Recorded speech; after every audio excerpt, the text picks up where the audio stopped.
1885 to 1947 part number 3 मैंने 2 part इसके पहले अपलोड कर दिए हैं।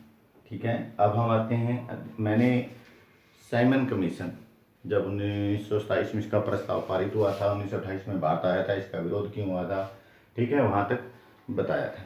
अब आते हैं 1929 में। 1928 में साइमन कमीशन था, तो 1929 में आते हैं। देखिए 1929 में 31 दिसंबर 1929 को जवाहरलाल नेहरू की अध्यक्षता में पूर्ण स्वराज्य का प्रस्ताव पारित किया गया था। 31 दिसंबर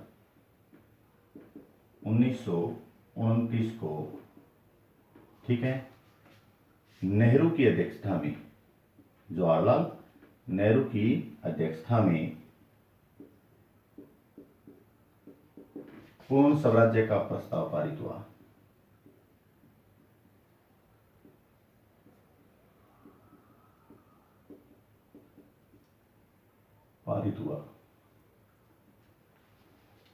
ये 1929 में था। अब आते हैं 1929 के बाद। देखिए 1929 के बाद 26 जनवरी 1930, यानी 1930 के बाद बताते हैं, यानी 26 जनवरी 1930 को पूर्ण स्वतंत्रता का दिन मनाया गया।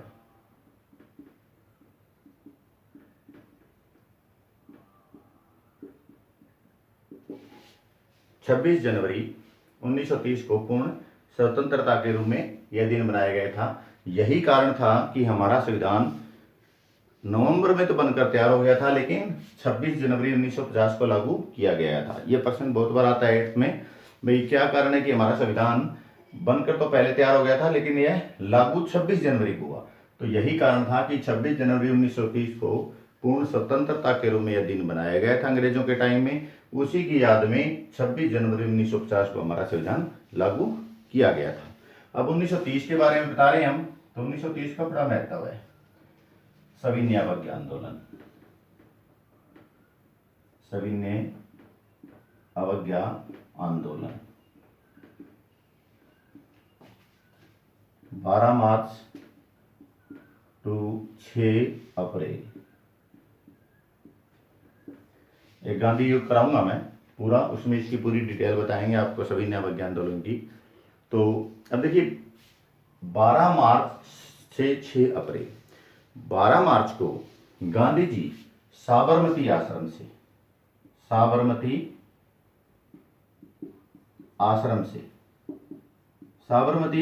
से अपने 72 यूनानी अनुयायी थे इसके। उस टाइम जो साबरमती आश्रम में थे 72 उसके सदस्य बैठे हुए थे, उनके साथ इसने अपनी यात्रा आरंभ कर दी 12 मार्च साबरमती आश्रम से।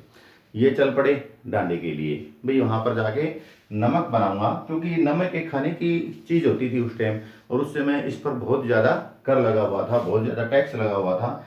तो गांधी जी ने कहा कि क्यों नहीं इस टैक्स को खत्म किया जाए, और साबरमती आश्रम से 72 अनुयायियों के साथ महात्मा गांधी जी ने पैदल यात्रा आरंभ कर दी। जहां भी वो रास्ते में जाते थे तो हजारों की संख्या में उसके साथ लोग जुड़ने लगे, क्योंकि नमक एक चीज ऐसी थी, तो लोग जुड़ने लगे। धीरे धीरे एक काफिला बन गया बहुत बड़ा, और धीरे धीरे आगे चलते रहे। कहते हैं कि गांधी जी एनसीईआरटी में दे रखे 240 किलोमीटर की यात्रा उसने तय की गांधी जी ने, लेकिन एक्चुअल में उसने 285 से 290 किलोमीटर की दूरी तय की थी पैदल, ठीक है। और इसको 24-25 दिन लगे टोटल जाने में, इस यात्रा को तय करने में। और अंत में 6 अप्रैल को डांडी नामक स्थान पर गांधी जी ने नमक कानून तोड़ा।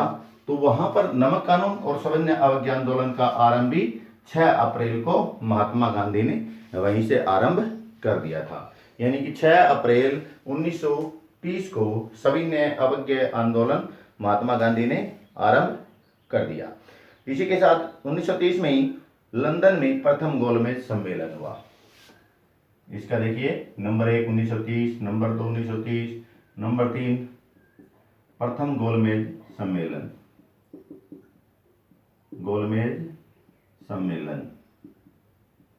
लंदन में हुआ। भाई प्रथम गोलमेज सम्मेलन लंदन में हुआ 1900, यह भी 1930 को हुआ। अब आते हैं 1931 में, 1930 के बाद में 1931 में देखिए गांधी इरविन समझौता 1931 में हुआ, 5 मार्च 1931 को, 5 मार्च को गांधी इरविन समझौता हुआ। समझौता गांधी और इरविन के बीच एक समझौता हुआ, उस पर कुछ मांगे थी गांधी की, 11 सूत्री मांगे, ये भी आती है 10th में 11 सूत्री मांगे कौन कौन सी थी। तो गांधी की 11 सूत्री मांगे थी, उनके ऊपर गांधी जी और इरविन के बीच एक समझौता हो गया। भाई इरविन ने कहा कि हम आपकी 11 सूत्री मांगे हैं सारी मान लेंगे, लेकिन उसी समय गांधी जी ने सविनय अवज्ञा आंदोलन क्या है वापिस ले लिया था। लेकिन बाद में इरविन ने उन सभी मांगों को ठुकरा दिया और कोई मांग उसकी नहीं ली और गांधी जी ने पुनः इस आंदोलन को आरंभ कर दिया था। 23 मार्च को, अब देखिए 5 मार्च के बाद में आता है 23 मार्च, बड़ा इंपॉर्टेंट दिन है। राजगुरु, सुखदेव और भगत सिंह, भगत सिंह, राजगुरु और सुखदेव तीनों को फांसी दे दी गई थी। 23 मार्च शहीद दिवस के रूप में मनाया जाता है। 23 मार्च को भगत सिंह, राजगुरु और सुखदेव तीनों को 23 मार्च 1931 को फांसी पर लटका दिया गया था, फांसी दे दी गई थी 23 मार्च को। अब देखिए दूसरे गोलमेज सम्मेलन में 1931 में दूसरा गोलमेज सम्मेलन हुआ, गोलमेज सम्मेलन हुआ, कांग्रेस ने भाग लिया इसमें,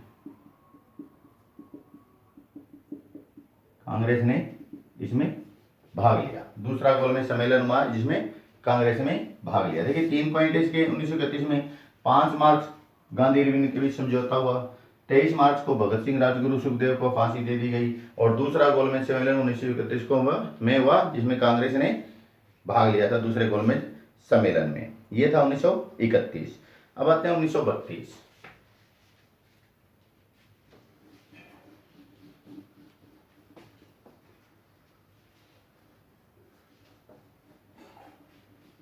1932।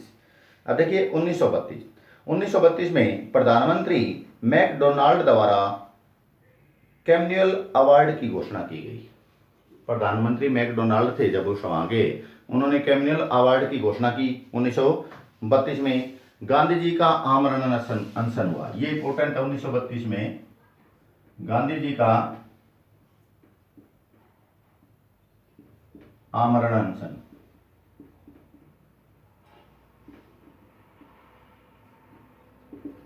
आमरण अनशन, गांधी जी ने आमरण अनशन शुरू कर दिया था 1932 में और सविनय अवज्ञा आंदोलन को पुनः आरंभ कर दिया था। लेकिन सविनय अवज्ञा आंदोलन इतनी तीव्र गति से नहीं चला जितना ये 6 अप्रैल 1930 को चला था। बहुत तेज गति से चला था सविनय अवज्ञा आंदोलन 6 अप्रैल 1930 को, लेकिन यहाँ पर आगे है इतनी तीव्र गति से अपनी स्पीड नहीं पकड़ सका।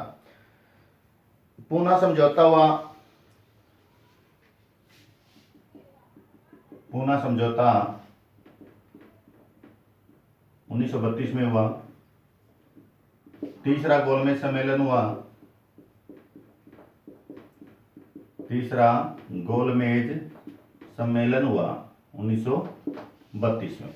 1932 में गांधी ने आमरण अनशन शुरू किया। लंदन में तृतीय गोलमेज सम्मेलन हुआ, पुनः समझौता हुआ। अब आते हैं 1933 में।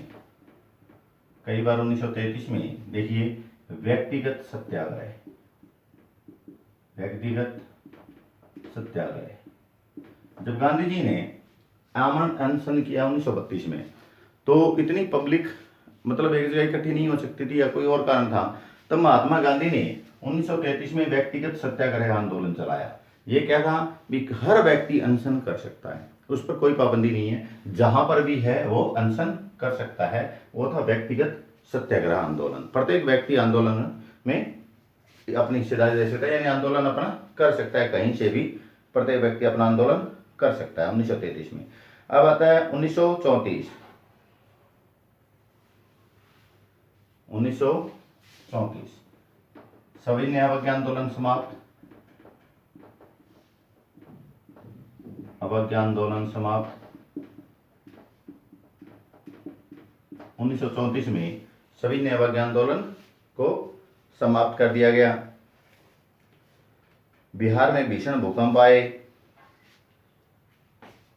सोशलिस्ट पार्टी का, कांग्रेस सोशलिस्ट पार्टी का गठन किया गया। कांग्रेस सोशलिस्ट पार्टी का गठन किया गया।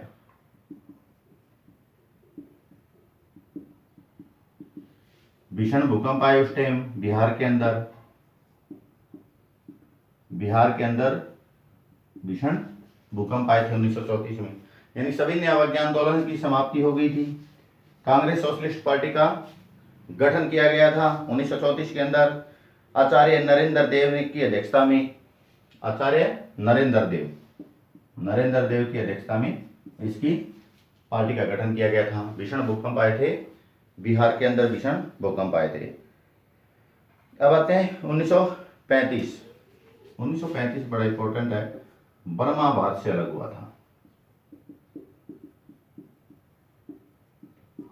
बर्मा भारत से 1900 यानी बर्मा कब बना था? 1935 में बर्मा भारत से अलग हो गया था और भारत सरकार अधिनियम पारित हुआ। भारत सरकार अधिनियम पारित हुआ 1935 में ही। भारत सरकार अधिनियम पारित हुआ 1935 में ही। अब आते हैं 1936, जॉर्ज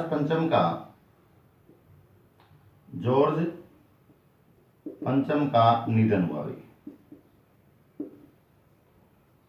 और उसका उत्तराधिकारी बने जॉर्ज षष्ठम, यानी जॉर्ज षष्ठम उसके उत्तराधिकारी बना दिए गए। जॉर्ज पंचम का निधन हुआ और जॉर्ज षष्ठम जो उसके थे उत्तराधिकारी के रूप में बन गए। अब आते हैं 1937 के अंदर प्रांतों में जो प्रांत थे, प्रांत के अंदर जो 1937 के अंदर जो प्रांतों में चुनाव हुए, प्रांतों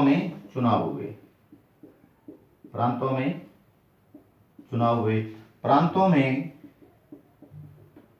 कांग्रेस ने अपनी सरकार बनाई।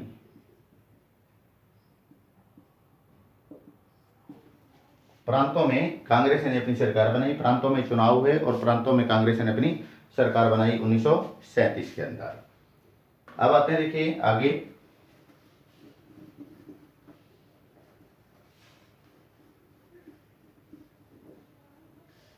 1937 में प्रांतों में अपनी सरकार बनाई। 1939 3 सितंबर को दूसरा विश्व युद्ध,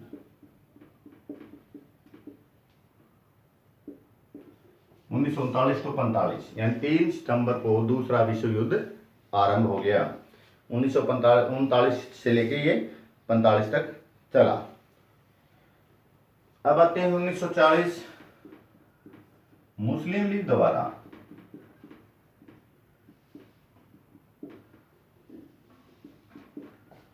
पाकिस्तान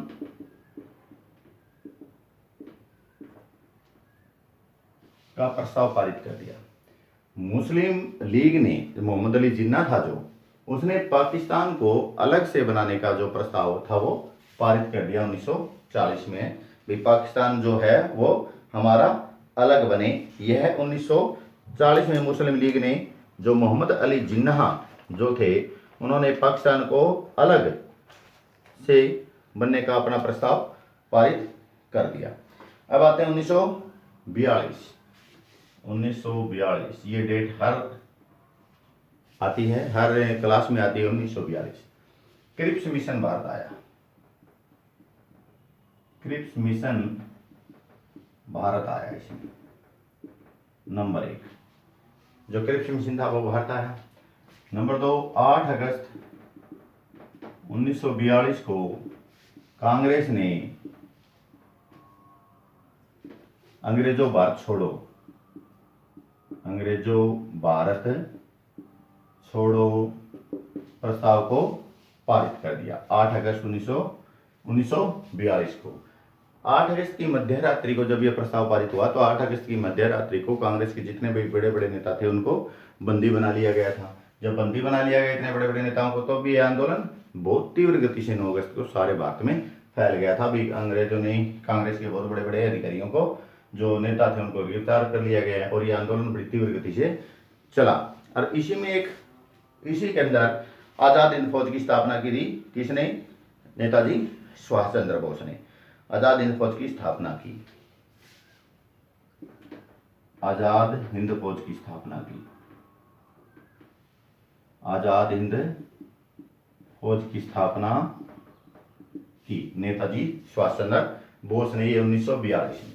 3 वेरी वेरी इंपॉर्टेंट है। क्रिप्स मिशन भारत आया था उस टाइम। 8 अगस्त 1942 को कांग्रेस ने भारत छोड़ो आंदोलन आरंभ किया और आजाद हिंद फौज की स्थापना भी 1942 में नेताजी सुभाष चंद्र बोस के द्वारा की गई थी। ये सब 1942 में। अब आते हैं 1945।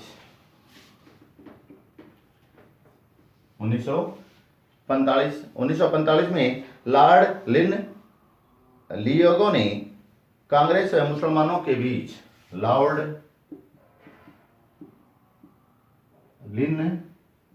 लियोगो ने कांग्रेस और जो मुसलमानों के बीच टकराव हो रहे थे उन टकराव को दूर करने के लिए शिमला समझौता, शिमला सम्मेलन बोलते हैं, वो किया। कांग्रेस और मुसलमानों के बीच जो गतिरोध था उसको कम करने के लिए शिमला सम्मेलन 1945 में लॉर्ड लियोनथगो ने बुलाया। अब आते हैं 1946 में। देखिए क्या हुआ। 1946 में 24 मार्च को कैबिनेट मिशन का भारत आगमन हुआ। 24 मार्च कैबिनेट मिशन भारत आया। लॉर्ड माउंटबेटन की अध्यक्षता में। उस समय अंग्रेजों के अंतिम गवर्नर जनरल कौन थे आजादी के समय, ये पूछ लिया जाए तो लॉर्ड माउंटबेटन की अध्यक्षता में भारत कैबिनेट मिशन भारत आया।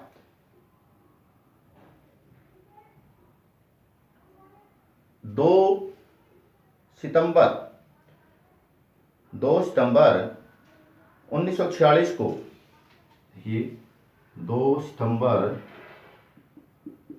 1946 को नेहरू की अध्यक्षता में अंतरिम सरकार का गठन हुआ। नेहरू की अध्यक्षता में अंतरिम सरकार का गठन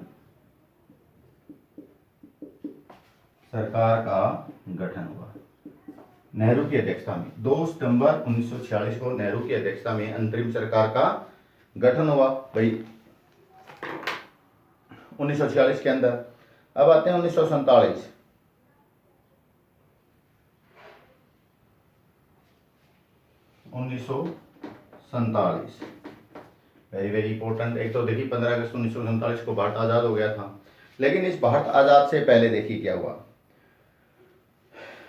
अब 20 जून 1948 तक अंग्रेज भारत को छोड़ देंगे, ये प्रधानमंत्री इटली की घोषणा की। ब्रिटिश संसद के अंदर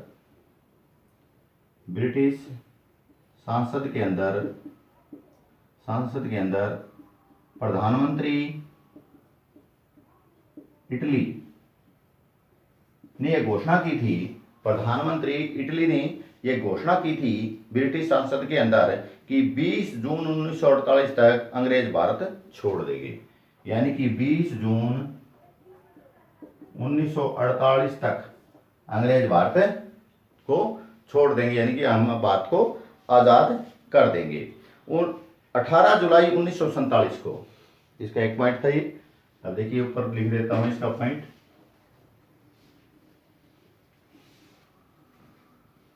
18 जुलाई 1947 को माउंटबेटन ने 18 जुलाई 1948 को माउंटबेटन ने भारत पाक विभाजन को स्वीकृति प्रदान कर दी। यानी भारत पाक विभाजन कब हुआ? 18 जुलाई 1948 को। जो माउंटबेटन, अंग्रेजों के लास्ट अंतिम गवर्नर जनरल थे माउंटबेटन, उसने भारत पाक विभाजन को जो मंजूरी दे दी, यानी 18 जुलाई 1948 को भारत पाक विभाजन को माउंटबेटन ने मंजूरी दे दी थी। वही भारत 15 अगस्त 1947 भारत ने पूर्ण स्वतंत्रता के रूप में यह दिवस मनाया, हर साल मनाया जाता है।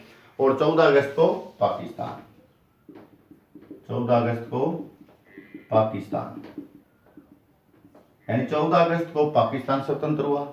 15 अगस्त 1947 को भारत स्वतंत्र हुआ। भारत के प्रथम प्रधानमंत्री कौन थे? पंडित जवाहरलाल नेहरू। गृह मंत्री थे जो लोहा पुरुष की उपाधि से विख्यात थे, सरदार पटेल। सरदार पटेल लोहा पुरुष और लोहा रक्त की नीति के द्वारा इसने 565 देशी रियासतें थी उस टाइम भारत के अंदर, और 565 देशी रियासतों को एकता के सूत्र में बांधा था। किसने? सरदार वल्लभ भाई पटेल ने, जब आज़ाद हुआ था देश। तो सरदार पटेल का भी हम आगे करवाएंगे, बड़ा इंटरेस्टिंग चैप्टर है सरदार पटेल। ये मैंने 1947 तक करवाया है, ठीक है। नेक्स्ट वीडियो में हम गांधी युग, ओनली फॉर गांधी युग की टॉपिक जो होगा वो करवाएंगे। यदि हमारी वीडियो आपको अच्छी लगती है तो लाइक करें, शेयर करें, चैनल को सब्सक्राइब जरूर।